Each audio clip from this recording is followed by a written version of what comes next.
3 दिन की चर्चाओं के संबंध में बहुत से प्रश्न मित्रों ने पूछे।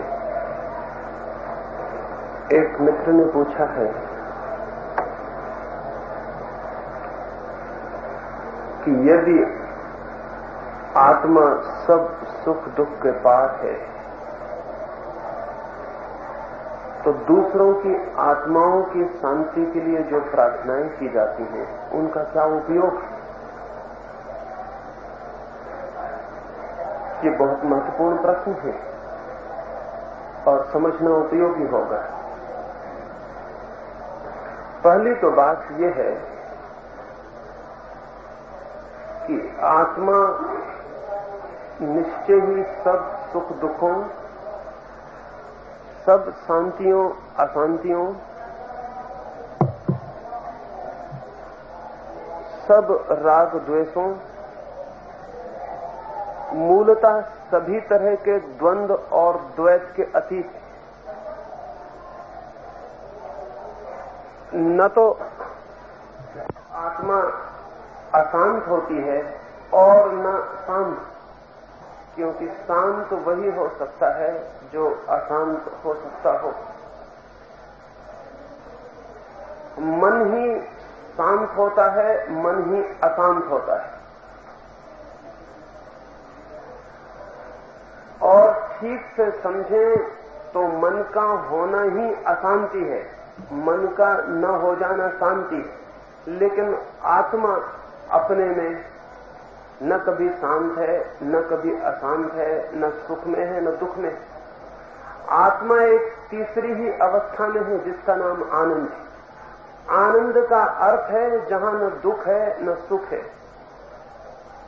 आनंद का अर्थ सुख नहीं है।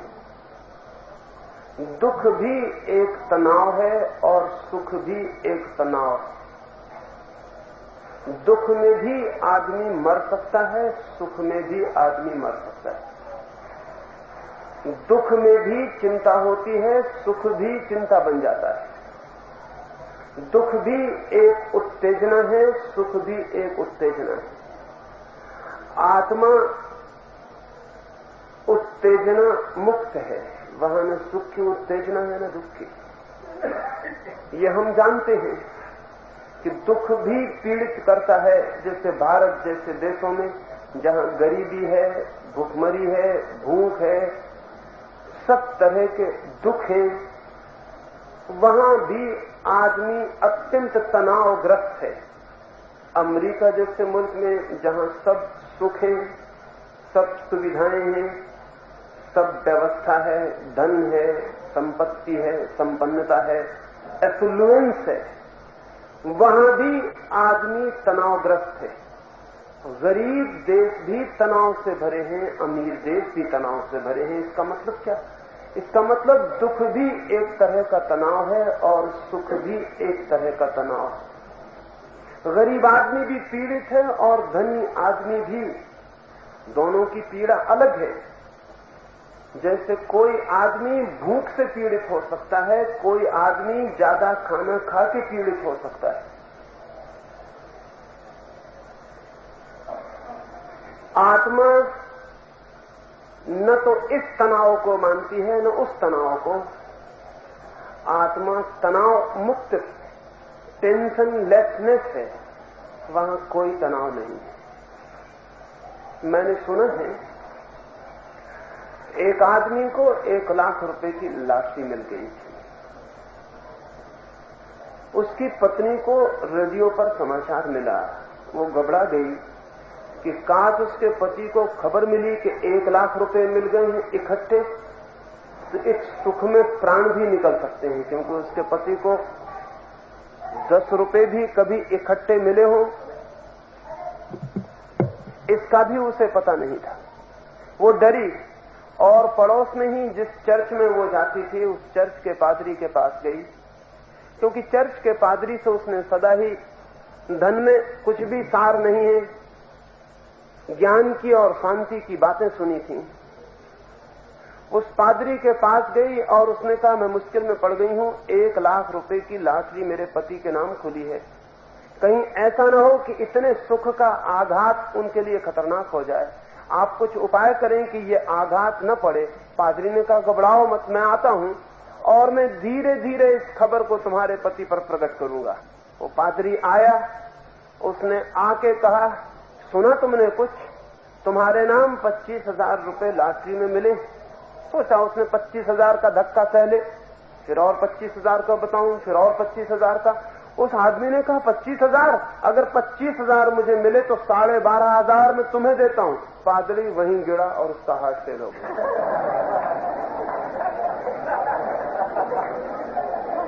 12,500।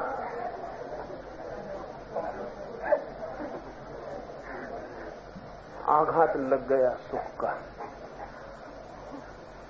वो तो पादरी साधु सन्यासी दूसरों को समझाते हैं, इससे बड़ी सुविधा है। अगर मुसीबतें उन पे आ जाएं तब उन्हें पता चले कि जिनको वो समझा रहे हैं क्या समझा रहे हैं। सुख का भी एक आघात है, एक चोट है। दुख का भी एक आघात है, एक चोट है।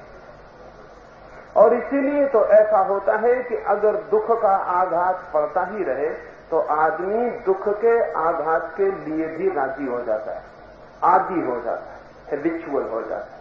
फिर दुख का आघात नहीं पड़ता है, फिर उतना तनाव सहने की उसकी क्षमता हो जाती है। इसलिए एक ही दुख में बहुत दिन रहने पर वो दुख दुख नहीं रह जाता। इससे उल्टा भी सच है। सुख का आघात पड़ता है पहली बार तो पता चलता है कि कुछ हुआ, फिर वही आघात रोज पड़ता रहे तो फिर पता चलना बंद हो जाता है। फिर आदमी सुख का भी आदी हो जाता है, फिर उसमें उसे सुख भी नहीं मिलता। निरंतर दुख में रहने वाले को दुख नहीं मिलता, निरंतर सुख में रहने वाले को सुख नहीं मिलता, क्योंकि तनाव की आदत हो जाए तो तनाव का जो दंश है, जो चोट है, वो विलीन हो जाता है। मैंने सुना है एक मछुआ राजधानी में मछलियां बेचने आया। उसने मछलियां बेच दी और मछलियां बेच के वापस लौटता है तो सोचा राजधानी घूम लूं। राजधानी घूमने गया तो उस गली में पहुंच गया जहां परफ्यूम की दुकानें थी, सुगंधियों की दुकानें थी। सारी दुनिया की सुगंधें उस राजधानी में बिकती थी। वो मछुआ तो एक ही तरह की सुगंध जानता था, मछली की, और किसी सुगंध को न जानता था न पहचानता था। मछली ही उसे सुगंधित मालूम पड़ती थी। सुगंधियों के बाजार में भीतर घुसा तो उसने नाक पर रुमाल रख लिया। उसने कहा कैसे पागल लोग हैं, कितनी दुर्गंध फैला रखी। जैसे जैसे भीतर घुसा उसके प्राण तड़पने लगे, क्योंकि अपरिचित सुगंधियां उसके प्राणों को छेदने लगी, बहुत आघात करने लगी। आखिर वो घबरा गया, भागा। लेकिन जितना भागा अंदर और बड़ी दुकानें थी। उसे क्या पता, वो सोचा बाजार के बाहर निकल जाऊंगा। वो और बाजार के मध्य पहुंच गया। वहां तो वे दुकानें थीं जहां दुनिया के सम्राट सुगंधियां खरीदते थे। वहां सुगंधियों की चोट से वो बेहोश होकर गिर पड़ा। दुकानदार दौड़े और दुकानदारों को पता था कि कोई आदमी बेहोश हो तो 30 सुगंध सुंघाने से होश में आ सकता है। तो वो बेचारे अपनी तिजोरियां खोल के जो सुगंधियां सम्राटों को नहीं मिलती वो निकाल के लाए कि गरीब आदमी होश में आ जाए। वे सुगंधियों से सुंघाते हैं, वो बेहोशी में हाथ पैर पटकता है, सिर पटकता है, उसके तो और प्राण निकलने लगे। भीड़ इकट्ठी हो गई। एक आदमी जो कभी मछुआ रह चुका था, उसने लोगों से कहा मित्रों तुम उसकी जान ले लोगे, तुम सेवा कर रहे हो, सोचते हो तुम उसके हत्यारे हो। अक्सर सेवक हत्यारे सिद्ध होते, मौका भर मिल जाए सेवकों को। हटो, तुम उसकी जान ले लोगे। मैं जहां तक समझता हूं तुम्हारी सुगंधियों से ही वो बेहोश। उन सुगंधियों के व्यापारियों ने कहा पागल हो गए, उस सुगंधियों से कभी किसी को बेहोश होते सुना? आदमी दुर्गंध से बेहोश हो सकता है, सुगंध से। उस मछुए ने कहा तुम्हें पता नहीं, ऐसी सुगंधें भी हैं जिनको तुम दुर्गंध कहोगे, और ऐसी दुर्गंधें भी हैं जिनको कोई सुगंध कहने वाला मिल सकता है। ये सिर्फ आदत की बात। लोगों को हटाया। वो मछुआ जो गिरा पड़ा है, उसकी टोकरी गिरी पड़ी है, कपड़ा गिरा पड़ा है, गंदा कपड़ा, गंदी टोकरी जिसमें वो मछलियां बेचने लाया था, उनमें अब भी मछली की बात आ रही है। उस दूसरे आदमी ने पानी छिड़का और वो गंदे कपड़े और टोकरी को बेहोश मछुए की नाक पर रख दिया। उसने गहरी सांस ली, जैसे प्राण आ गए, आंख खोली और उसने कहा दिस इज रियल परफ्यूम, ये है असली सुगंध। ये दुष्ट मेरी जान लिए लेते थे, क्या हो गया उस आदमी? दुर्गंध की आदत हो जाए तो वही सुगंध हो जाती है। इसीलिए तो भंगी और चम्हार थोड़ी विद्रोह कर रहे थे अपनी स्थिति से छूटने का, वे कभी ना करते। वे आदी हो गए थे उसका ही। हिंदुस्तान में सूत्र कितने दिनों से है, हजारों वर्षों से करोड़ों लोगों के साथ हिंदुस्तान हद दुष्टता का व्यवहार कर रहा है और धार्मिक भी बना हुआ है, पुण्य भूमि भी बनी हुई है, और करोड़ों लोगों के साथ ऐसा दुर्व्यवहार हो रहा है जैसा पृथ्वी पर कहीं भी कभी भी नहीं हुआ है। लेकिन शूद्रों ने कोई बगावत नहीं की। क्यों? क्योंकि शूद्र आदी हो गए, वो दुख ही उनके लिए आदत का हिस्सा हो गया। बगावत आई है तो उन घरों से आई है जो शूद्र नहीं थे, क्योंकि उनको ये दिखाई पड़ा कि एक आदमी पाखाना ढो रहा है सुबह से शाम तक।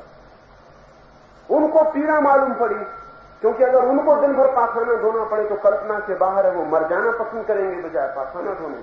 लेकिन उनको पता ही नहीं कि जो ढो रहा है उसे कुछ भी पता नहीं। इसलिए शूद्रों के भीतर से बगावत ना आई। बगावत आई तो ब्राह्मण और वैश्यों और क्षत्रियों के बेटों से आई। उनको ये बात दुखी कि ये नहीं होना चाहिए। ये जान के आप हैरान होंगे कि दुनिया में दीन दलित कभी भी विद्रोह नहीं करते। विद्रोह के सवाल ही नहीं उठता, वो उसी दुख के आदी हो जाते। हिंदुस्तान में इतनी गरीबी है, हमें कुछ भी नहीं सालता। अमेरिका से एक आदमी आता है और उसे देख के समझ में नहीं आता कि ये लोग चुप क्यों बैठे। इतनी गरीबी सही नहीं जा सकती। उसको दिखता है क्योंकि उसकी ये आदत नहीं है। आदत आदमी को कुछ भी करने के योग्य बना देती है। तनाव दो तरह के हैं, सुख के दुख के, दोनों तनाव हैं, और इन दोनों से जो ऊपर उठ जाए वो आत्मा को अनुभव कर पाता है। इसे थोड़ा समझ लें, फिर दूसरी बात हम समझें। बुद्ध का एक गांव में आगमन हुआ और बुद्ध ने जब उस गांव में वे आए तो सारा गांव चकित होकर बुद्ध से पूछने लगा कि हमने सुना है हमारे गांव का राजकुमार भी दीक्षित होकर भिक्षु हो गया। गांव का जो राजकुमार था उसने दीक्षा ले ली। सारा गांव चकित है क्योंकि वो राजकुमार तो कभी महलों से नीचे नहीं उतरा, वो तो कभी मखमलों और कालीनों से नीचे नहीं चला। वो भिक्षु होकर भिक्षा पात्र लेकर गांव-गांव भीख मांगेगा, नंगे पैर चलेगा। ये तो कल्पना के बाहर है। बुद्ध से वे कहने लगे कि हमारे राजकुमार ने दीक्षा ली, ये तो बड़ा चमत्कार है। बुद्ध ने कहा कोई चमत्कार नहीं है। आदमी का मन जब एक चीज का आदी हो जाता है तो कभी कभी बदलने के लिए भी आतुर होता है। उसने सुख के तनाव बहुत देख लिए, अब वो दुख के तनाव देखने के लिए उत्सुक हुआ है। हो गई बात, वो अनुभव हो गया, वो दूसरे अनुभव भी लेना चाहता है। और मैं तुमसे कहता हूं कि जिस तरह वो सुख में अति पर था, एक्सट्रीम पर, उसी तरह वो दुख में भी अति पर चला जाएगा। और यही हुआ। 6 महीने के भीतर वो राजकुमार सभी भिक्षुओं से आगे निकल गया अपने को दुख देने में। दूसरे भिक्षु राजपथ पर चलते तो वो पगडंडियों पर चलता जिन पे कांटे होते। दूसरे भिक्षु दिन में एक बार भोजन करते तो वो 2 दिन में एक बार भोजन करता। दूसरे भिक्षु छाया में बैठते तो वो भरी दोपहरी में धूप में खड़ा रहता। उसके पैर छिद गए कांटों से, उसका शरीर सूखकर काला पड़ गया। उसे 6 महीने बाद पहचानना मुश्किल था। उसकी बड़ी सुंदर देह थी, बड़ी कंचन काया थी। दूर दूर से देखने लोग उसकी देह को भी आते थे। उस देह को अब कोई देख के विश्वास भी न करता कि ये वही राजकुमार है। 6 महीने बाद बुद्ध उसके पास गए। वो कांटे बिछाए, पत्थर डाले, उन पर लेटा हुआ था। ये उनका विश्राम करने का ढंग था। बुद्ध ने उससे कहा कि श्रोण, उसका नाम था श्रोण, मैं तुझसे एक बात पूछने आया हूं। मैंने सुना है कि तू जब राजकुमार था तो तू वीणा बजाने में बहुत कुशल था। क्या मैं तुझसे कुछ पूछूं तो उत्तर देगा? उसने कहा कि हाँ, निश्चित ही। लोग कहते थे कि मुझसे अच्छा वीणा बजाने वाला कोई भी नहीं है। तो बुद्ध ने कहा कि मैं ये पूछता हूं कि अगर वीणा के तार बहुत ढीले हों तो उन तारों से संगीत पैदा होता है? उस द्रोण ने कहा कैसे होगा प्रभु, तार ढीले होंगे तो उन पर टंकार ही नहीं हो सकती, संगीत कैसे पैदा होगा? बुद्ध ने कहा क्या फिर यह हो सकता है कि तार बहुत कसे हो तो संगीत पैदा हो? उस द्रोण ने कहा तार बहुत कसे होंगे तो टूट जाएंगे, तब भी संगीत पैदा नहीं होता है। तो बुद्ध ने कहा संगीत कब पैदा होता है? उस द्रोण कहने लगा शायद आप समझें या न समझें, लेकिन जो जानते हैं संगीत के जन्म को वो कहेंगे तारों की एक ऐसी अवस्था भी है जब उन्हें न तो कहा जा सकता कि वे ढीले हैं और न कहा जा सकता कि वे कसे हैं। कसे होने और ढीले होने के बीच में भी एक बिंदु है। उस समय तार कसे होने ढीले होने दोनों के पार होता है, दोनों के अतीत होता है। उसी क्षण संगीत का जन्म होता है जब तार न कसा होता न ढीला होता। बुद्ध ने कहा यही मैं पूछने आया था और यही कहने भी कि जो वीणा से संगीत के पैदा होने का नियम है वही जीवन वीणा से संगीत पैदा होने का नियम भी है। जीवन वीणा की भी एक ऐसी अवस्था है जब न तो उत्तेजना इस तरफ होती न उस तरफ, न खिंचाव इस तरफ होता न उस तरफ, और तार मध्य में होते हैं, तब न दुख होता न सुख होता, क्योंकि सुख एक खिंचाव है, दुख एक खिंचाव है, और तार जीवन के मध्य में होते हैं, सुख और दुख दोनों के पार होते हैं। वही वो जाना जाता है जो आत्मा है, जो जीवन है, जो आनंद है। आत्मा तो निश्चित ही दोनों के अतीत है, और जब तक हम दोनों के अतीत आंख को नहीं ले जाते तब तक आत्मा का हमें कोई अनुभव नहीं होगा। और उन मित्र ने पूछा है कि फिर दूसरों की आत्मा के लिए प्रार्थना करने का कि उन्हें शांति मिले क्या प्रयोजन? प्रयोजन है, लेकिन जो लोग समझते हैं वो प्रयोजन नहीं है, कोई दूसरा ही प्रयोजन है। जब हम प्रार्थना करते हैं कि दूसरे की आत्मा को शांति मिले, तो हमारी प्रार्थना से दूसरे की आत्मा को शांति नहीं मिल सकती है। लेकिन जब हम प्रार्थना पूर्ण होते हैं कि दूसरे की आत्मा को शांति मिले, तो हमारी आत्मा शांत होती है। जब मैं किसी दूसरे को कष्ट देने की कामना और विचार करता हूं, तो दूसरे को कष्ट पहुंचेगा ये जरूरी नहीं है, लेकिन दूसरे को कष्ट देने की कामना करने वाला व्यक्ति अपने भीतर न मालूम कितने कष्टों के बीज बो लेता है।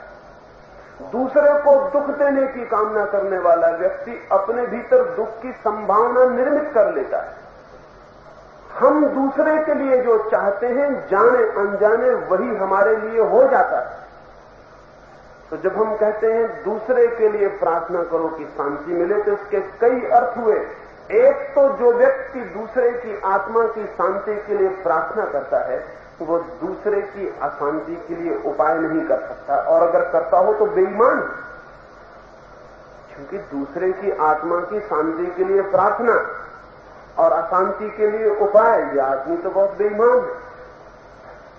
ख्याल यह है कि जो आदमी दूसरे की आत्मा की शांति के लिए प्रार्थना करेगा, वो धीरे धीरे दूसरे की अशांति के उपाय करना बंद करेगा। वो धीरे धीरे उसके भीतर दूसरे को दुखी देखने की कामना कम हो जाएगी। और ध्यान रहे, हम सबके भीतर दूसरे को दुखी देखने की कामना है, और दूसरे को सुखी देखने की कामना बिल्कुल नहीं है। जब आपके पड़ोस में एक बड़ा मकान बन जाता है, तो आप भला उस मकान के मालिक को कहते हो कि बहुत अच्छा मकान बना, बड़ा सुंदर है, लेकिन भीतर कभी झांक के देखा है कि क्या होता है? भीतर ये होता है कि अच्छा कब ये मकान गिर जाए, भगवान कब इसे गिराए, इस दुष्ट ने ये क्या कर लिया। भीतर ये होता है। दूसरे के दुख में एक तरह की शांति मिलती है, और दूसरे के सुख में एक तरह की अशांति मिलती है। हम जाने अनजाने दूसरे के दुख के लिए आतुर हैं। एक आदमी मर रहा था और उसने अपने बेटों को अपने पास बुलाया और उन बेटों से कहा कि मैं मर रहा हूं, मेरी आखिरी इच्छा पूरी करोगे? बड़े बेटे होशियार थे, वे चुपचाप बैठे रह गए। छोटा बेटा नासमझ था, उसने कहा आप कहिए मैं करूंगा। उसने उसे पास बुलाया और कहा कि मेरे सब बड़े बेटे नालायक हैं, देखो मरते आदमी की इच्छा पूरी नहीं करते, तुम बड़े अच्छे हो, तुमसे मैं कान में कहता हूं कि जब मैं मर जाऊं तो मेरे लाश के टुकड़े करके पड़ोसियों के घर में फेंक देना और पुलिस में रिपोर्ट कर देना। उस लड़के ने कहा लेकिन इसका मतलब क्या? उसने कहा बेटा तुझे पता नहीं, पड़ोसियों को दुख में देख के मुझे सदा शांति मिलती रही, और जब मेरी आत्मा स्वर्ग की तरफ जा रही होगी और पड़ोसी बंधे हुए हथकड़ियों में अदालत की तरफ जा रहे होंगे, तब मुझे बड़ी आनंद। अंतिम समय तो आनंद देने की व्यवस्था कर दे, मरते हुए बाप की तो आनंद की व्यवस्था कर दे। एक जर्मन कवि हुआ है हेनरिक हेन, उसने लिखा है कि मैंने एक रात सपना देखा कि भगवान मेरे सामने खड़े हैं और कहते हैं मैं तेरी कविताओं से बड़ा प्रसन्न हुआ, तू मांग ले, तुझे क्या वरदान मांगना है, तुझे कौन सी खुशी चाहिए मैं दूंगा, सब खुशी दूंगा जो तुझे चाहिए। हेनरिक हेन ने कहा बड़ा अद्भुत हुआ सपने में, क्योंकि जब भगवान ने कहा मांग ले तुझे जो खुशी चाहिए मैं दूंगा, तो मेरे मन में हुआ अपनी खुशी लेने में उतना मजा थोड़ी आएगा। मैंने भगवान से कहा मेरी खुशी की फिक्र छोड़िए, पड़ोसियों को क्या दुख दे सकते हैं उसका वरदान दीजिए। जाग के उसने कहा मैं बहुत घबरा गया कि मैंने सपने में ये क्या बात कही, लेकिन सपने में अक्सर सच्ची बातें निकल जाती हैं, जागते में तो आदमी झूठी बातें करता रहता है। सपने में बेटा बाप की गर्दन दबाता है, जागते में पैर छूता है। सपने में आदमी पड़ोसी की स्त्री को भगा के ले जाता है, जाग के कहता है सब मेरी मां बहनें। सपने में ज्यादा असली आदमी प्रकट होता है, वो जो भीतर है। हम सब दूसरे के दुख के लिए आतुर हैं, इसलिए दूसरे की शांति और आनंद के लिए प्रार्थना करने से दूसरे को शांति और आनंद मिल जाएगी ऐसा नहीं है, लेकिन हम निरंतर ऊंचे उठते चले जाएंगे, क्योंकि जिसने दूसरे की सुख की कामना की उसके जीवन से दूसरे के दुख के उपाय बंद हो गए। जिसने दूसरे की सुख की कामना की उसके जीवन में एक क्रांति हो गई। इससे बड़ी कोई भी क्रांति नहीं है कि मैं दूसरे के सुख में सुख अनुभव कर सकूं। दूसरे के दुख में भी दुख अनुभव करना बहुत आसान, दूसरे के सुख में सुख अनुभव करना बहुत कठिन है, क्योंकि दूसरे के दुख में तो दुखी हो जाने में बहुत कठिनाई नहीं है, बल्कि एक तरह का रस आता है, एक तरह का मजा भी आता है। देखें जब किसी के घर कोई मर जाए तो जो लोग इकट्ठे होते हैं सहानुभूति प्रकट करने, जरा उनका चेहरा देखें, उनकी बातें देखें, वो दुख की बातें करते हैं, आंसू भी गिराते हैं, लेकिन अगर उनका पूरा भाव देखें तो ऐसा लगता है वो बड़ा आनंद अनुभव कर रहे हैं। और अगर आप किसी के घर दुख मनाने जाएं, कोई का बाप मर गया है और आप उसके घर जाके आंसू बहाने लगे और वो कहे क्या फिजूल की बातें कर रहे हो, क्या फायदा, जो मर गया वो मर गया, तो आप बड़े अतृप्त लौटेंगे। मैं एक घर में रहता था, उनके घर में जो गृहिणी थी उनका नियमित कार्य ये था कि किसी के घर कोई मरे तो वो दुख प्रकट करने जाए। मैंने उनसे पूछा कि तुम मुझे सच बताओ, जब तुम दुख प्रकट करने जाती हो और अगर उस घर में तुम पाओ कि कोई तुम्हारे दुख का कोई मूल्य नहीं कर रहा, तो तुम्हें कुछ अच्छा लगता है कि बुरा? उन्होंने कहा बुरा लगता है। बड़ा हैरानी होती है कि हम तो इतना दुख प्रकट करने आए हैं और घर के लोग कोई फिक्र ही नहीं कर रहे। अगर आप भी कभी किसी के दुख में दुख प्रकट करने गए हो तो अपने भीतर झांकना कि उस दुख में भी तो कोई रस नहीं आ रहा। दो आदमी रास्ते पर लड़ रहे हैं और भीड़ इकट्ठी है, अदालत जाने वाले खड़े हो गए हैं, दफ्तर जाने वाले खड़े हो गए हैं, कॉलेज पढ़ने जाने वाले खड़े हो गए हैं, सब हजार काम छोड़ के खड़े हो गए। दो आदमी लड़ रहे हैं, उनको देख रहे हैं। आप क्या देख रहे हैं वहां? और कुछ लोग उन दोनों को कह भी रहे हैं कि भाई मत लड़ो, लेकिन भीतर उनके मन ये हो रहा है कि कहीं ऐसा ना हो कि ये ना ही लड़े, अन्यथा सब मजा करके रहो। और अगर कहीं आप लड़ाई देखने खड़े हो गए हैं और लड़ाई ऐसे ही छूट जाए ऊपर ऊपर, तो आप दुखी लौटते कि कुछ भी नहीं हुआ, बेकार से मैं खराब हुआ।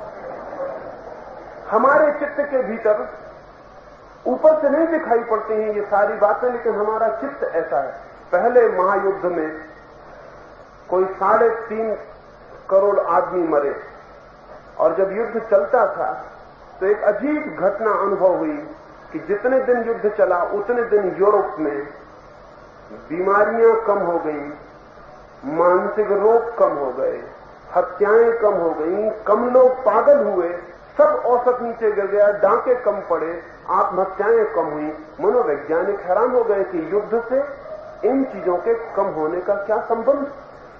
कुछ संबंध नहीं सूझा।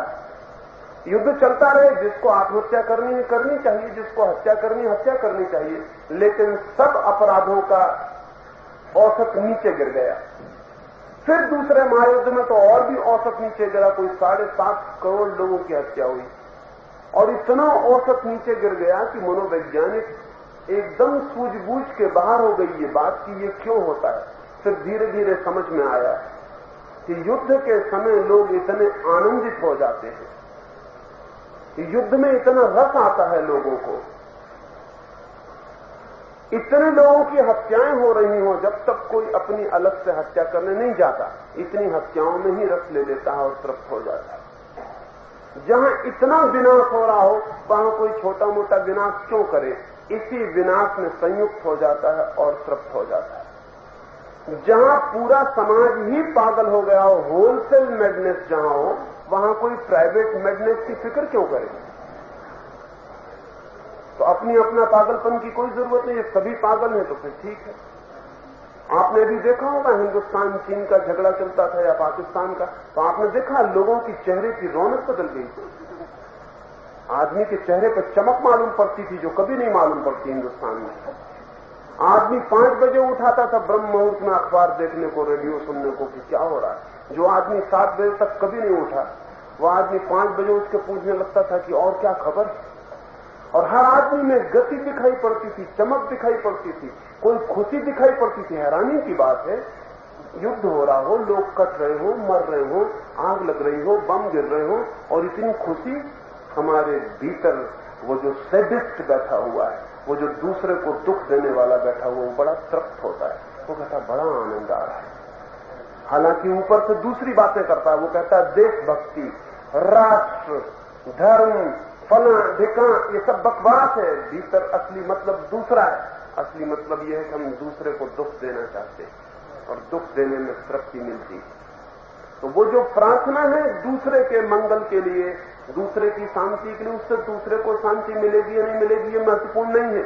महत्वपूर्ण है कि वो प्रार्थना करने में, वो भाव करने में हम रूपांतरित होते हैं, और वो जो हमारे भीतर दूसरे को दुख देने वाला बैठा है वो विसर्जित होता है। वही मूल्यवान है। ये अर्थ मूल्यवान है।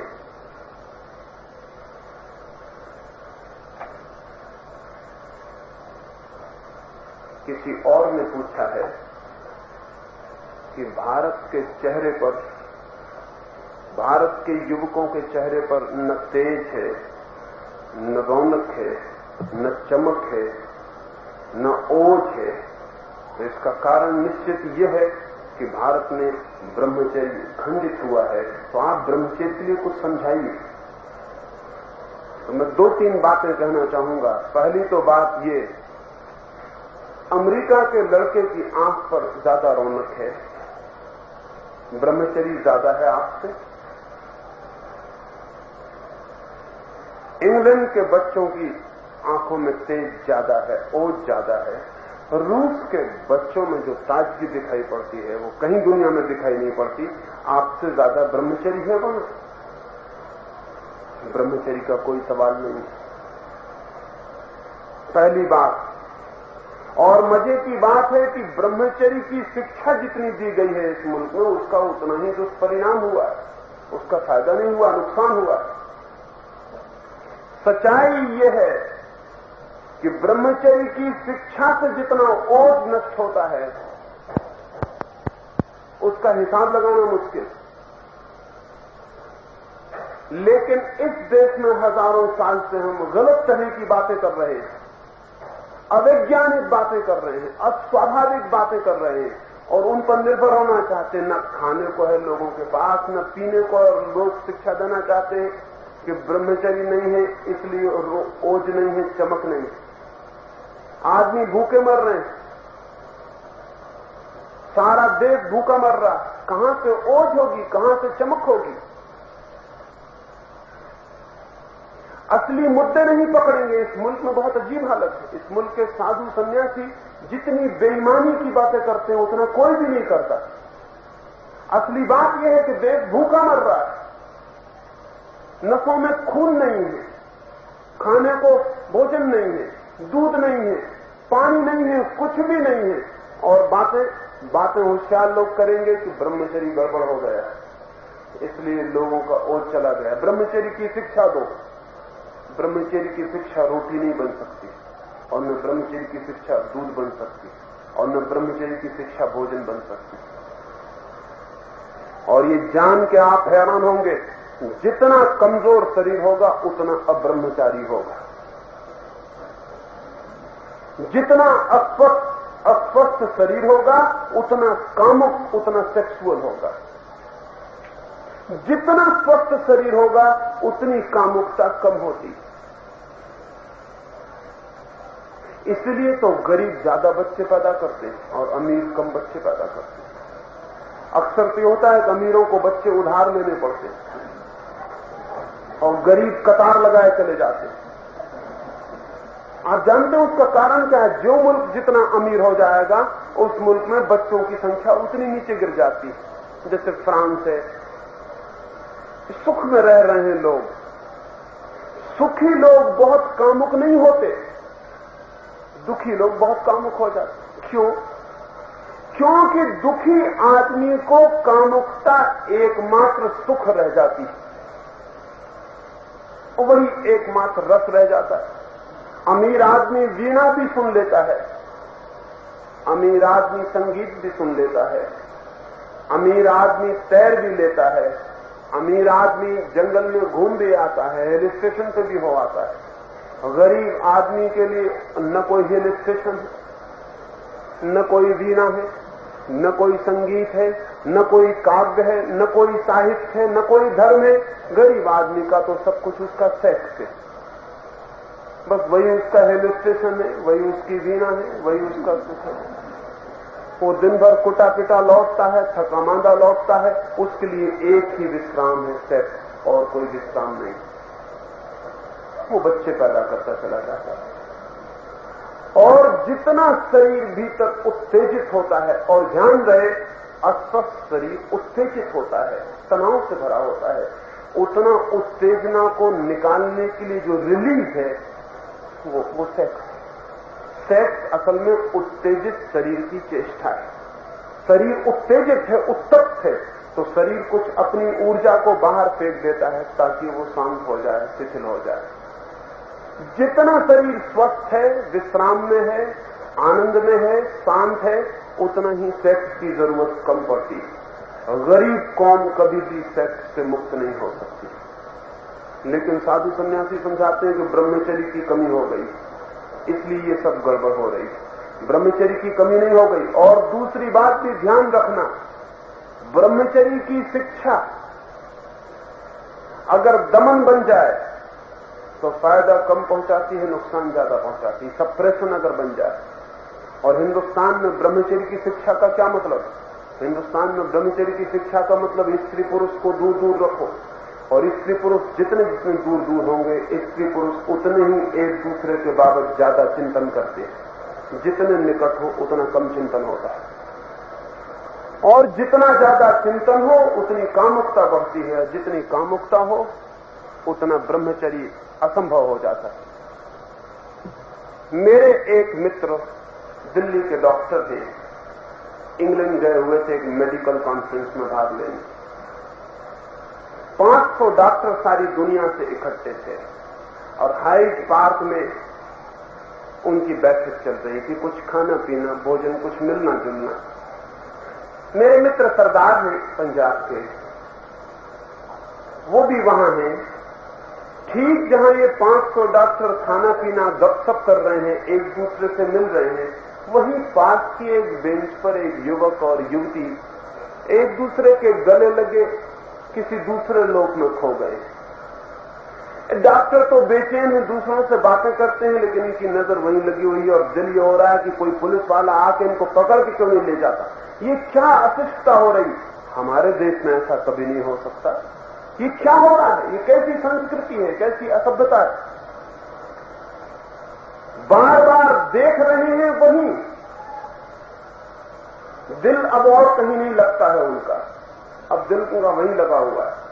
पड़ोस का एक ऑस्ट्रेलियन डॉक्टर है, उसने कंधे पर हाथ रखा और कहा, महानुभाव बार बार वहां मत देखिए, नहीं पुलिस वाला आके आपको ले जाए।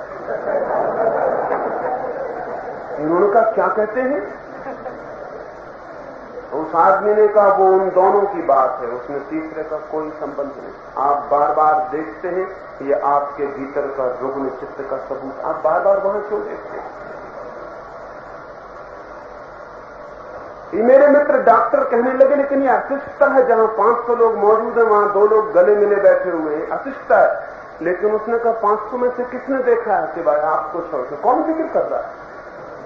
और वो दोनों जानते हैं कि यहां 500 शिक्षित डॉक्टर इकट्ठे होने वाले हैं, उनसे अभद्रता की उन्हें कोई आशा नहीं, इसलिए वो शांति से बैठे हुए। यहां अकेले बैठे हों या 500 मौजूद हो, कोई फर्क नहीं पड़ रहा है। लेकिन आप क्यों परेशान हैं? वो डॉक्टर मित्र मेरे बोले लौट कर कि मैं बहुत घबरा गया, और जब मैंने भीतर खोज की तो मैंने पाया बात सच थी, मेरे ही भीतर का कोई रोग मुझे वहां दिखाई पड़ रहा था। मैंने कहा मुझे क्या प्रयोजन था? जिस मुल्क में स्त्रियों को पुरुषों को दूर दूर रखा जाएगा वहां ये उपद्रव होगा। वहां लोग गीता की किताब पढ़ेंगे और अंदर कोकशास्त्र रख के पढ़ेंगे, अंदर गंदी किताब रखेंगे, ऊपर गीता होगी, कवर गीता का होगा। जहां स्त्री पुरुष को बहुत दूर रखा जाएगा, दमन सिखाया जाएगा, वहां इस तरह के उपद्रव होने शुरू होंगे।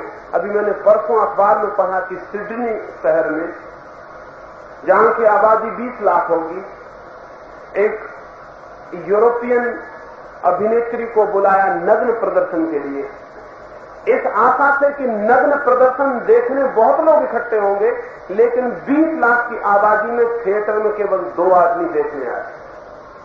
2 आदमी, नंगी औरत को, और उस नंगी औरत को ठंड लग गई, नंगे होने की वजह से सर्दी ज्यादा, और वो बहुत नाराज हुई कि कैसी बस्ती है। हिंदुस्तान में अगर एक नंगी औरत को हम खड़ा कर दें उदयपुर में तो कितने लोग देखने आएंगे? 2 आदमी सब आ जाएंगे। हाँ, फर्क होगा, जो जरा हिम्मतवर है सामने के दरवाजे से आएंगे, साधु सन्यासी महंत इत्यादि नेतागण पीछे के दरवाजे से आएंगे, लेकिन आएंगे सब, कोई चूक नहीं। ये भी हो सकता है कि कोई ये कहता हुआ है कि मैं अध्ययन करने जा रहा हूं कि कौन कौन वहां जाता है, ये भी हो सकता है। मैं तो सिर्फ ऑब्जर्वेशन करने जा रहा हूं कि कौन कौन वहां जाता है, ये भी हो सकता है। इस देश में ये दुर्भाग्य कैसे फलित हो गया है? ये इस देश में दुर्भाग्य इसलिए फलित हो गया है कि हमने ब्रह्मचर्य को जबरदस्ती थोपने की कोशिश की, सहज विकास नहीं। ब्रह्मचर्य का सहज विकास और बात है, और ब्रह्मचर्य का अगर सहज विकास करना हो तो सेक्स की पूरी शिक्षा दी जानी जरूरी है, ब्रह्मचर्य की नहीं। सेक्स की पूरी शिक्षा एक एक बच्चे को, एक एक बच्ची को दी जानी जरूरी है, ताकि प्रत्येक बच्चा जान सके सेक्स क्या है। और लड़के और लड़कियों को इतने पास रखने की जरूरत है कि लड़के और लड़कियों में ऐसा भावना पैदा हो जाए कि 2 जाति के अलग अलग तरह के जानवर हैं, ये एक ही जानवर नहीं है, एक ही जाति के नहीं। यहां 1000 आदमी बैठे हो और एक स्त्री आ जाए तो 1000 आदमी फौरन कॉन्शियस हो जाते हैं, चेतन हो जाते हैं कि स्त्री आ रही। ये नहीं होना चाहिए। स्त्रियां अलग बैठती हैं, पुरुष अलग बैठते हैं, बीच में फासला छोड़ते हैं, क्या पागलपन। ये पूरे वक्त स्त्री पुरुष का बोध क्यों है? ये इतनी दीवार क्यों है? इन्हें निकट होना चाहिए, इन्हें पास होना चाहिए। बच्चे साथ खेलें, साथ बड़े हों, एक दूसरे को जाने पहचाने, तो इतना पागलपन नहीं होगा। आज क्या हालत है? एक लड़की का आज बाजार से निकलना मुश्किल, एक लड़की का कॉलेज जाना मुश्किल, असंभव है कि वो निकले और 2-4 गालियां उसे रास्ते में देने वाले न मिल जाएं, 2-4 धक्के देने वाले मिले, कोई कंकड़ न मारे, कोई फिल्मी गाना न फेंके, कुछ न कुछ होगा रास्ते में। क्यों? ये ऋषि मुनियों की संतान बड़ी अद्भुत व्यवहार कर रही, लेकिन कारण है, और कारण ऋषि मुनियों की शिक्षा ही है। वो जो निरंतर हम स्त्री पुरुष को दुश्मन बना रहे हैं, उससे ये नुकसान पैदा हो रहा है। जिस चीज का जितना निषेध किया जाएगा वो उतनी आकर्षण बन जाती है, जिस चीज का जितना इनकार किया जाएगा वो उतना बुलावा बन जाती है। जिस चीज को आप कहेंगे कि इसकी बात नहीं होनी चाहिए, उसकी उतनी ही बात होगी, छुप छुप के होगी। जिस बात को आप रोकना चाहेंगे, लोगों के मन में आकर्षण, जिज्ञासा पैदा होगी, क्या बात है। स्वस्थ नहीं रह जाता चित्त, फिर अस्वस्थ हो जाता है। आप देखें, स्त्री अगर एक सड़क से निकलती हो घूंघट डाल के, तो जितने लोग उसमें आकर्षित होंगे, उतनी बिना घूंघट वाली स्त्री में आकर्षित नहीं होंगे। अगर एक घूंघट वाली स्त्री जा रही है, तो हर आदमी ये चाहेगा कि देख ले घूंघट के भीतर क्या है। बिना घूंघट की स्त्री को देखने का क्या है, दिख जाती, बात समाप्त हो जाती। हम जितना छिपाते हैं उतनी कठिनाई शुरू होती है, जितनी कठिनाई शुरू होती उतने गलत रास्ते शुरू होते और सारी चीजें विकृत हो जाती। ब्रह्मचर्य अद्भुत है, ब्रह्मचर्य की शक्ति की कोई सीमा नहीं, ब्रह्मचर्य का आनंद अद्भुत है, लेकिन ब्रह्मचर्य उन्हें उपलब्ध होता है जो चित्त की सारी स्थितियों को समझते हैं, जानते हैं, पहचानते हैं और पहचानने के कारण उनसे मुक्त होते हैं। ब्रह्मचर्य उनको उपलब्ध नहीं होता जो कुछ भी नहीं समझते और चित्त को दबाते हैं, और दबाने के कारण भीतर बहुत भाप इकट्ठी हो जाती है, फिर वो भाप उल्टे रास्तों से निकलनी शुरू होती, वो निकलती है, वो बच नहीं सकती। ब्रह्मचर्य तो अद्भुत है, लेकिन जो प्रयोग इस देश में किया गया उसने इस देश को ब्रह्मचारी नहीं बनाया, अति कामुक बनाया है। इस समय पृथ्वी पर हमसे ज्यादा कामुक कौन खोजना मुश्किल, एकदम असंभव है। लेकिन हम ब्रह्मचर्य की बातें दोहराए चले जाएंगे और सारा चित्त रोगग्रस्त होता चला जा रहा है। मैं कॉलेज में कुछ दिन तक था, एक दिन निकल रहा था और कॉलेज के प्रिंसिपल किसी लड़के को जोर से डांट रहे।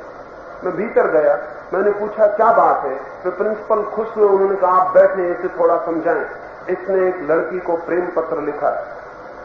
उस लड़के ने कहा मैंने कभी लिखा ही नहीं, किसी और ने मेरे नाम से लिख दिया होगा।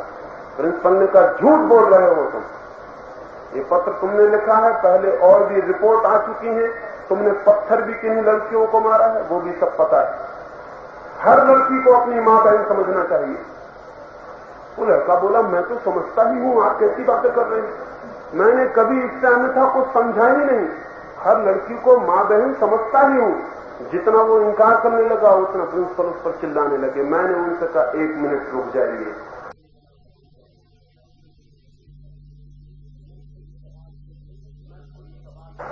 मैं कुछ सवाल पूछूं? प्रिंसिपल ने कहा खुशी से, वो समझे कि मैं लड़के से पूछने को। मैंने कहा लड़के से नहीं, कुछ आपसे मुझे पूछना है। आपकी उम्र कितनी है? उनकी उम्र 52 वर्ष। मैंने पूछा आप छाती पर हाथ रख के ये बात कह सकते हैं कि हर लड़की को आप मां बहन समझने की हालत में आ गए? अगर आ गए हो तो फिर इस लड़के से कुछ कहने का हक, अगर ना आ गए हो तो बात भी करने के हकदार आप नहीं। उन्होंने उस लड़के से कहा तुम बाहर जाओ। मैंने कहा वो बाहर नहीं जाएगा, उसके सामने ही ये बात होगी। और मैंने उस लड़के को कहा पागल है तू, अगर तू ठीक कह रहा है कि तू सब लड़कियों को मां बहन समझता है तो चिंता की बात है, तू रुग्ण है, बीमार है, कुछ गड़बड़। और अगर तूने प्रेम पत्र लिखा है तो कुछ बुरा नहीं किया। अगर 20 और 24 वर्ष के लड़के और लड़कियां प्रेम करना बंद कर देंगे उस दिन ये दुनिया नरक हो जाएगी। प्रेम करना चाहिए, लेकिन प्रेम पत्र में तूने गाली लिखी है, ये बेवकूफी की बात। प्रेम पत्रों में कहीं गालियां लिखनी पड़ती? तो अगर मेरा बस चले तो मैं तुझे सिखाऊंगा कि कैसे प्रेम पत्र लिख। ये प्रेम पत्र गलत है, प्रेम पत्र लिखना गलत नहीं है, एकदम स्वाभाविक है। लेकिन जब अस्वाभाविक बात को अस्वाभाविक थोपा जाएगा और कहा जाएगा लड़कियों को मां बहन समझो, तो फिर इसका परिणाम उल्टा होगा। लड़का ऊपर से कहेगा हम मां बहन समझते हैं, और उसकी पूरी प्रकृति किसी लड़की को प्रेम करना चाहेगी। फिर वो एसिड फेंकेगा, पत्थर मारेगा, गालियां लिखेगा, बाथरूम में श्लोक लिखेगा, वो ये करेगा। फिर ये सब होगा और समाज गंदा होगा, श्रेष्ठ नहीं होगा। प्रेम की अपनी पवित्रता है, प्रेम से ज्यादा पवित्र और क्या है। लेकिन हमने स्त्री पुरुष को दूर करके प्रेम की पवित्रता भी नष्ट कर दी, उसको भी गंदगी बना दिया है। और धीरे धीरे हर स्वाभाविक चीज पर बाधा डाल के हर चीज को अस्वाभाविक अननेचुरल बना दिया, और तब जो परिणाम होने चाहिए वो हो रहे हैं। हिंदुस्तान तब तक ब्रह्मचर्य की दिशा में अग्रसर नहीं हो सकता जब तक काम और सेक्स को समझने की स्वस्थ और वैज्ञानिक दृष्टि पैदा नहीं होती। ये पागलपन बंद होना चाहिए जो हो रहा है, इस पर रुकावट लगनी चाहिए और गलत बातें सिखानी बंद करनी चाहिए। उनसे जो नुकसान हो रहा है उसका हिसाब लगाना मुश्किल है। आप कल्पना भी नहीं कर सकते कि हम कितना नुकसान अपने बच्चों को पहुंचा रहे हैं।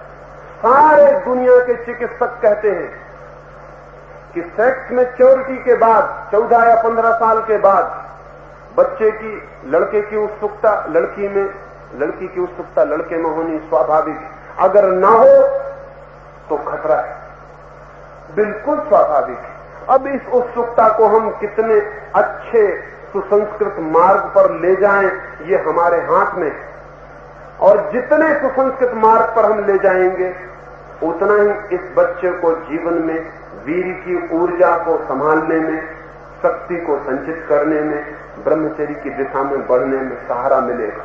लेकिन हम क्या कर रहे हैं, हम बीच में एकदम पत्थर की दीवार खड़ी कर देते और चोरी के सब रास्ते खोल देते। और बड़े मजे की बात, एक तरफ ब्रह्मचर्य की शिक्षा दिए चले जाते हैं और दूसरी तरफ पूरा समाज कामुकता का प्रचार करता चला जाता है। बच्चे 24 घंटे कामुकता के प्रचार से पीड़ित हैं और इधर से ब्रह्मचर्य की शिक्षा से भी पीड़ित हैं। दोनों विरोधी शिक्षाएं मिलकर उनके जीवन को बहुत संघातक स्थिति में डाल देती हैं। हिंदुस्तान के बच्चों में उतना ही ओझ है जितना दुनिया के किसी कौम के बच्चों में, लेकिन उस ओझ के कम होने में बड़ा कारण तो गरीबी, भोजन की कमी, और उससे भी बड़ा कारण हमारी अवैज्ञानिक दृष्टि है सेक्स के संबंध। ये दृष्टि अगर वैज्ञानिक हो तो हमारे बच्चे किसी भी कौम के बच्चों से ज्यादा ओजस्वी और तेजस्वी हो सकते हैं। लेकिन अत्यंत मंद बुद्धि साधु जो कुछ भी कहे चले जा रहे हैं, न जिन्हें बायोलॉजी का कुछ पता है, न फिजियोलॉजी का कुछ पता है, न जिन्हें शरीर का कुछ पता है, न जिन्हें वीरी के निर्माण का कोई पता है, न जिन्हें कुछ संबंध है, जो न मालूम क्या क्या फिजूल बातें मुझे समझाया चले जा रहे हैं। हिंदुस्तान के समझाने वाले समझाते हैं कि जैसे वीरी का कोई संचित कोष शरीर में रखा हुआ है कि अगर वो खर्च हो गया तो तुम मर जाओगे। वीरी का कोई संचित कोष नहीं है।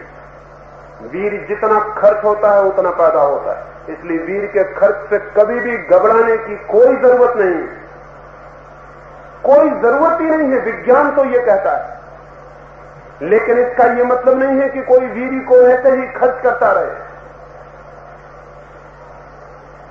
वीरी तो रोज निर्मित होता है, और जो ये कहा जाता है कि एक बूंद वीर की खो गई तो सारा जीवन नष्ट हो गया है, ऐसी बातें कहने वालों पर जुर्म लगने चाहिए और मुकदमे चलने चाहिए।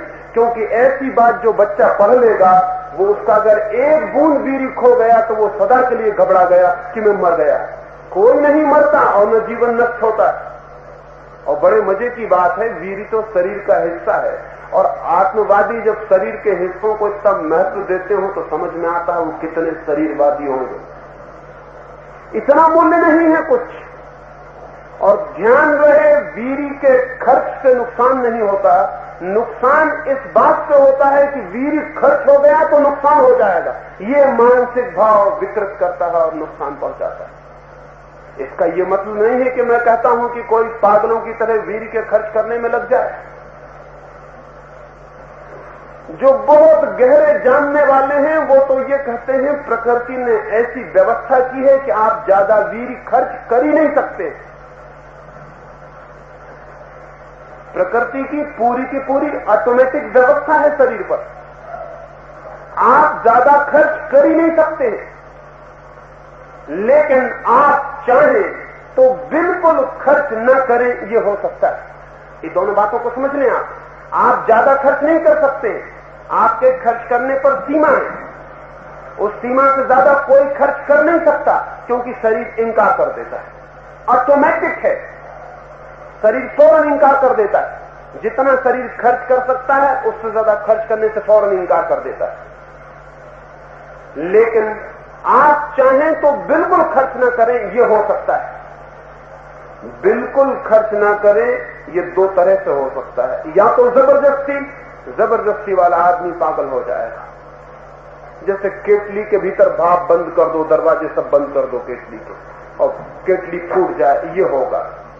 जबरदस्ती जो रोकेगा वो विक्षिप्त हो जाएगा। दुनिया में 100 पागलों में से 80 पागल सेक्स के कारण होते हैं। एक दूसरा रास्ता भी है, सारा ध्यान मनुष्य का नीचे न जाके ऊपर की तरफ चला जाए। ध्यान ऊपर की तरफ चला जाए। ध्यान परमात्मा की खोज में, सत्य की खोज में संलग्न हो जाए। ध्यान वहां चला जाए जहां सेक्स में मिलने वाले सुख से करोड़ करोड़ गुना आनंद मिलना शुरू हो जाता है। अगर ध्यान वहां चला जाए तो सेक्स की सारी शक्ति का ऊर्ध्वगमन शुरू हो जाता है। उस आदमी को पता ही नहीं चलता कि सेक्स जैसी कोई चीज भी खींचती है, पता ही नहीं चलता। सेक्स उसके रास्ते पर खड़ा ही नहीं होता। अगर आपका ध्यान, जैसे एक बच्चा कंकड़ पत्थर बीन रहा है, खेल रहा है, और कोई उस बच्चे को खबर दे दे कि पास में हीरे जवाहरातों की खदान है, और वो बच्चा भाग के वहां जाए और हीरे जवाहरात मिल जाएं, क्या उस बच्चे का ध्यान अब कंकड़ पत्थरों की तरफ जाएगा? गई वो बात, उसकी सारी शक्ति अब हीरे जवाहरात बीनेगी। आदमी जब तक परमात्मा की दिशा में गतिमान न हो जाए तब तक अनिवार्य रूप से सेक्स की दिशा में उसका आकर्षण होता है। वो जैसे ही परमात्मा की तरफ गतिमान हो जाए वैसे ही सारी शक्तियां एक नई यात्रा पर निकल जाती हैं। ब्रह्मचर्य का मतलब आप समझते हैं क्या होता है? ब्रह्मचर्य का अर्थ है ईश्वर जैसा जीवन। ब्रह्मचर्य का अर्थ सेक्स से तो कुछ जुड़े हुआ नहीं, उसका अर्थ है ईश्वर जैसा जीवन, ब्रह्म जैसी चर्या। उससे कोई संबंध ही नहीं है बीड़ी वगैरह। ईश्वर जैसी चर्या कैसे होगी? जब ईश्वर की तरफ बहती हुई चेतना होगी तब चर्या धीरे धीरे ईश्वर जैसी होती चली जाएगी। और जब चित्त ऊपर जाता है तो नीचे की तरफ नहीं जाता है, फिर नीचे की तरफ जाना बंद हो जाता है। अगर मैं यहां बोल रहा हूं और पास में ही कोई वीणा बजाने लगे तो आपके सारे चित्त अचानक वीणा की तरफ चले जाएंगे। आपको ले जाना नहीं पड़ेगा, वो चले जाएंगे। आप एक क्षण में पाएंगे कि मुझे सुनना भूल गए हैं और वीणा सुन रहे हैं। जब भीतर आत्मा की वीणा बजने लगती है तो ध्यान शरीर से हटकर आत्मा की तरफ चला जाता है, और तब जो फलित होता है वो ब्रह्मचर्य है। उस ब्रह्मचर्य का अद्भुत आनंद है, उस ब्रह्मचर्य की अद्भुत शांति है, उस ब्रह्मचर्य का रहस्य बहुत अद्भुत है। लेकिन वो सप्रेस करने वाले और दमन करने वाले लोगों को उपलब्ध नहीं होता। इसलिए आप कहते तो हैं हम सारे लोग कि हमारे युवकों के चेहरे कमजोर हैं, आंखों में ज्योति नहीं, पर हमारे साधुओं की कतार खड़ी करके देखिए तो उन पर तो ज्योति होनी चाहिए। तो वो हमसे ज्यादा बीमार और ज्वरग्रस्त मालूम होते, उनकी हालत हमसे बुरी है, लेकिन हम कहेंगे वो त्याग तपस्या कर रहे हैं, इसलिए ये हालत।